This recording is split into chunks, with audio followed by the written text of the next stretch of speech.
Hello students, नमस्कार सभी को। आज हम आपको छोटी छोटी परिभाषा बताएंगे। जैसे वेल्डिंग एक स्थायी जोड़ होता है। फिलर मेटल का गलनांक जोड़े जाने वाली धातु के गलनांक से कम होता है। नट व बोल्ट का प्रयोग पार्टों को अस्थायी रूप से जोड़ने के लिए किया जाता है। सोल्डर लेड और टिन की मिश्रित धातु है। बिजली की आग बुझाने के लिए CTC फायर एक्सटिंग्विशर का प्रयोग किया जाता है। एसिटिलीन गैस सिलेंडर हमेशा खड़े रखने चाहिए। ऑक्सीजन गैस सिलेंडर हमेशा लेटाकर प्रयोग किए जाने चाहिए। गैस सिलेंडर को एक स्थान से दूसरे स्थान तक पहुंचाने के लिए हमेशा ट्रॉली का प्रयोग करना चाहिए। करंट से बचने के लिए बिजली की कोई भी मशीन है तो उसको अच्छी तरह से अर्थ करके रखना चाहिए ताकि हमें बिजली का झटका महसूस नहीं हो। हॉट चीज़ल का प्रयोग गर्म धातु को काटने के लिए करते हैं।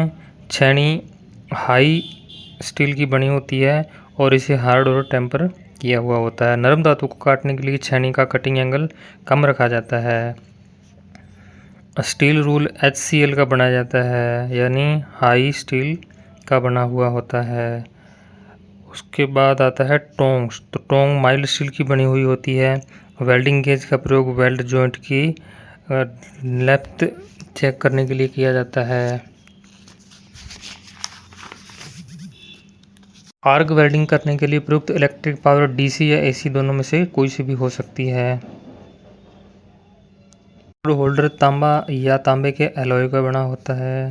हेलमेट आर्क रेडिएशन और स्पार्क से हमारी बचाव करता है। टोंग अर्थात संडासी का प्रयोग हम क्यों करते हैं? गर्म जॉब को पकड़ने के लिए। हैंड सील के प्रयोग से वेल्डिंग करते समय उत्पन्न अल्ट्रावायलेट किरणों से हमारा बचाव होता है। हेलमेट में लेंस और फिल्टर ग्लास लगे होते हैं। वायर ब्रश का प्रयोग वेल्ड मेटल की सतह को साफ करने के लिए किया जाता है। AC व DC वेल्डिंग मशीन को रेक्टिफायर कहते हैं।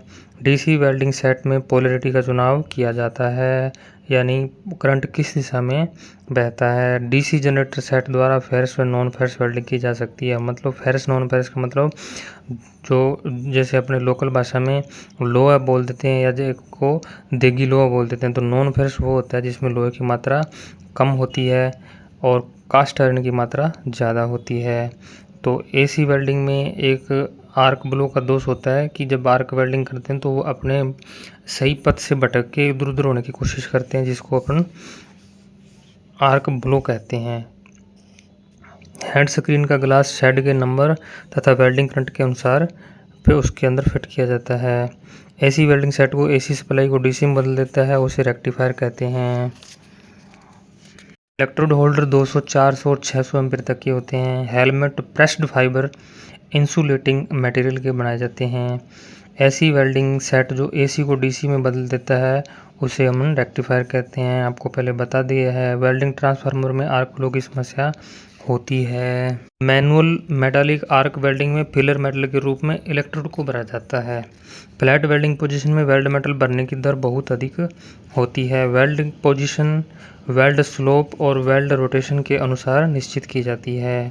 आर्क ब्लो की समस्या DC वेल्डिंग में ज़्यादा होती है और AC में कम होती है। मैनुअल आर्क वेल्डिंग में वेल्डिंग हाथ द्वारा की जाती है। इलेक्ट्रोड का साइज उसकी कोर वायर से लिया जाता है। कोर वायर का मतलब जो नंगी तार रहती है उसके व्यास से इलेक्ट्रोड को नापा जाता है कि कौन से साइज की है या कौन से नंबर की है। इलेक्ट्रोड के ऊपर जो फ्लक्स चढ़ा होता है तो वो फ्लक्स क्या होता है? बिजली का कुचालक होता है, यानी कि उससे अगर हम उसको पकड़ते हैं हमें बिजली का झटका नहीं लगेगा।